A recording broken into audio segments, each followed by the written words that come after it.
చంద్రబాబు నాయుడు గారు గురించి ఆయన చేయబోయే కుట్ర రాజకీయాల గురించి మనందరికీ కూడా తెలిసిన విషయాలే. మనం అందరం కూడా ఈ మధ్య కాలంలోనే చూసాం కూడా ఏ రకంగా చంద్రబాబు నాయుడు అనే వ్యక్తి కుట్రలు పన్నుతాడు అని చెప్పి కార్పొరేషన్లో మన జరిగిన ఉప ఎన్నికలు, కార్పొరేషన్లు అయితేనేమి, మున్సిపాలిటీలు అయితేనేమి, మండల పరిషత్తులకు సంబంధించిన ఉప ఎన్నికల్లో కూడా మనం అంతా చూసాం. ఏ రకంగా చంద్రబాబు నాయుడు అనే వ్యక్తి పోలీసులను అడ్డు పెట్టుకుని పోలీసుల ద్వారా ఏ రకంగా దౌర్జన్యాలు చేస్తాడు, ఏ రకంగా కుట్రలు పన్నుతారు అని చెప్పి మనమంతా కూడా మన కళ్ళతో మనమంతా కూడా చూసాం. ఏ రకంగా ఆయన బరి తెగించి ప్రజాస్వామ్యాన్ని ఖూనీ చేస్తాడో కూడా మనకు అందరికీ కూడా తెలిసిన విషయాలే. కానీ ఇవన్నీ తెలిసి ఉన్నా కూడా స్థానిక సంస్థల ఎన్నికలు మాత్రం ఖచ్చితంగా మనం ప్రెస్టీజ్గా తీసుకునే జరిపించాల్సిందే. ఇది ప్రతి ఒక్క క్యాండిడేట్కు చాలా ఖచ్చితంగా చెప్తా ఉన్నాం. చంద్రబాబు నాయుడు అనే వ్యక్తి ఎన్ని కుట్రలు పన్నినా, ప్రజాస్వామ్యాన్ని ఖూనీ చేస్తూ ఎన్ని ఇబ్బందులు పెట్టినా, స్థానిక సంస్థల ఎన్నికల్లో ప్రతి కార్యకర్తకు మనం తోడుగా ఉండాలి అని మాత్రం ఖచ్చితంగా చెప్తా ఉన్నా నేను మాత్రం. ఎందుకు అనంటే ఈ స్థానిక సంస్థల్లో పోటీ అనేది క్యాండిడేట్ నిలబడిన తర్వాత అది విజయమైనా పరాజయమైనా కూడా ఆ ప్రతి క్యాండిడేట్కు అనిపించాలి ఎమ్మెల్యే క్యాండిడేట్ నాకు తోడుగా ఉన్నాడు అని. ఆ పరాజయమైనా కూడా ఆ ప్రతి ఎమ్మెల్యే క్యాండిడేట్ నాకు అండగా నిలబడ్డాడు.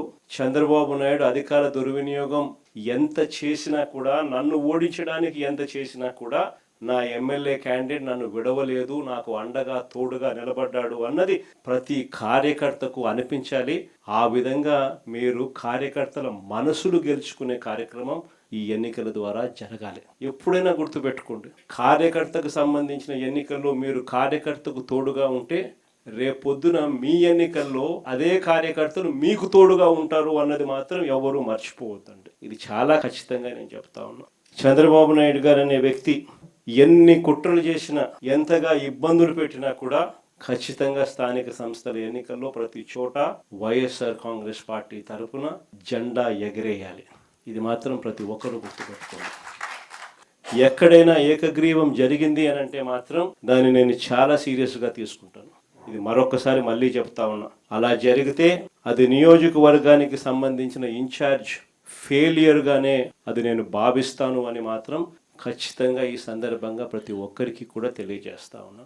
ఈ లోకల్ బాడీ ఎన్నికలప్పుడు ప్రతి ఇంటికి కూడా, ప్రతి గ్రామంలోనూ, వార్డులోనూ నేను ఇంతకు ముందు చెప్పినట్టుగానే మన పార్టీ యంత్రాంగం ఈ 2 సంవత్సరాలలో మనం ప్రత్యేక ధ్యాస పెట్టి బిల్డప్ చేస్తూ వచ్చినాం. ప్రతి వార్డులోనూ, ప్రతి గ్రామంలోనూ గ్రామ కమిటీలు వేసాం, అనుబంధ విభాగాలు వేసాం, కమిటీ అధ్యక్షులు, కమిటీ సభ్యులు ప్రతి గ్రామంలోకి, ప్రతి వార్డులోకి తీసుకుని పోయాం. వాళ్ళందరికీ కూడా వెన్నుపోటుకు 2 ఏళ్ల పుస్తకం అందుబాటులోకి తీసుకొచ్చే కార్యక్రమం చేయండి.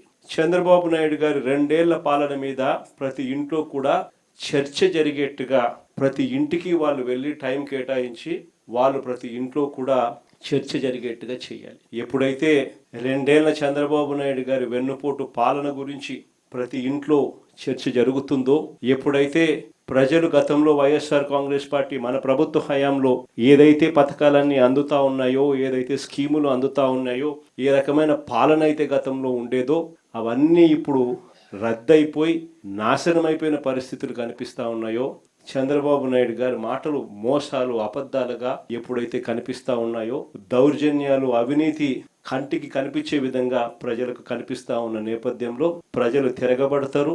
మన పార్టీకి తోడుగా, అండగా మనతో నిలుస్తారు అనేది గుర్తుపెట్టుకుంటే